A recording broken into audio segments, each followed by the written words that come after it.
Hi, mga kadaldal! Ayan, samahan niyo ako magluto ng balot.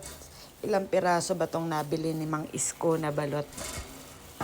Ituturo ko sa inyo yung natutunan kong tricks sa supplier ko dati. Dati kasi, nagtinda ako ng balot. Tas tinuruan niya ako kung paano daw yung masarap yung sabaw, yung matamis-tamis, tas malinamnam. Kaya mamaya, isi-share ko sa inyo ang itinuro sa akin. Madali lang naman. Tapos kung paano din yung tamang pag-aapoy, kung ilang minutes, ayun. I-share ko sa inyo para kung gusto nyo magluto ng balot, pwede nyo yun i-try. Kung gusto nyo lang naman. Ayan, linisin ko muna itong mga kadaldal. Ito na po balot natin mga kadaldal. Dapat lubog siya sa tubig. Tapos, medium fire lang. Ayan, ganyan. Medyo lakasan pa natin onte. Onting-onti lang. Tapos, mamaya pa siya oorasan kapag medyo kumukulo na. Papakita ko sa inyo kung paano. Tapos, ito yung secret. Asin. Isang kutsarang asin. Yan, isang kutsarang asin. At saka, bechin. Lalagay kayo ng bechin kung gusto nyo ng may lasa yung sabaw. Tapos 18 days pala tong pinabili kong balot kasi para sa akin yun yung pinaka perfect yung kite. Hindi siya masyadong maliit, hindi din siya masyadong malaki. Meron kasing mga malalaki na yung kite, yung pag binuksan mo matatakot ka na. Ayun, mga ano yun, 20 days, 21 days, ayun, parang lilipad na yung kite.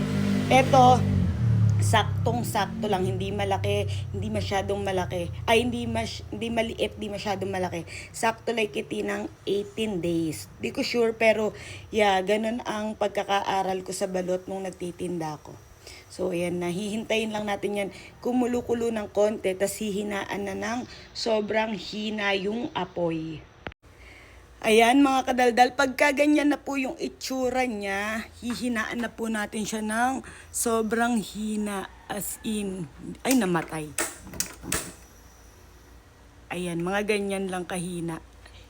At saka tayo mag-timer, 30 minutes. 30 minutes saktong-sakto yan, hindi hilaw, hindi sobrang luto. Sakto lang. Ayan, pagka ganyan-ganyan na siya. Tapos, normal lang siya bumubula-bula kasi nga nilagyan siya ng asin, tsaka bechin. Tapos, ako, dati pa, hindi ako naglalagay ng takip. Ewan ko yung iba kung nagtatakip, pero ako ganyan lang siya. Sa loob ng 30 minutes, magta-timer na ako. Ganyan lang kahinay apoy, sobrang hina. Hayaan nyo lang na may bubbles na ganyan. Tapos mamaya papakita ko na pagluto na. Ayan na mga kadaldal, luto na ang ating balot. Magmumukbang na kami ng aking asawa. Hi mga kadaldal! Magmumukbang na kami ng balot na iniluto ko kanina. Tikman natin. Yun ang technique para sumarap yung sabaw. Ay! Ang sarap! Ang sarap ng sabaw. Hindi sa pag-OOA. Tama-tama yung pagkakaluto ko. Perfect. Tapos yung sabaw niya, mga kadaldal, matamis-tamis. Kasi, dahil nga dun sa asin at saka sa bechin. Kasi pagka nilaga mo lang siya sa tubig lang basta-basta, wala siyang lasa. Ayan, ang balot. Tignan nyo yung kiti nito. Sobrang liit lang. Ganyan lang siya. Kasi nga, 18 days. Ganito lang yung pinaka gusto ko sa balot, yung 18 days.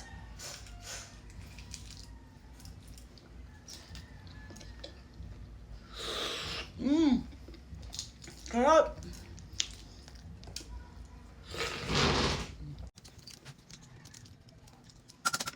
Sarap mga the best. Yung ganda yan.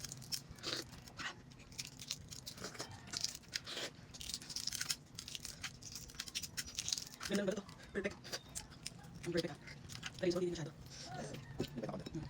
Alam mo kung matik. Nasa ba? Try mo ito. Try mo. Basta kinawag namin sa ito. Tapos pa siya. Ay!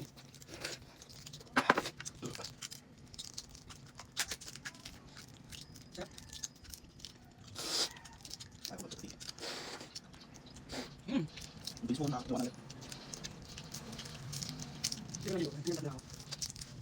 Ganda. Naku! Hindi na lang kami video. Bye mga kadal!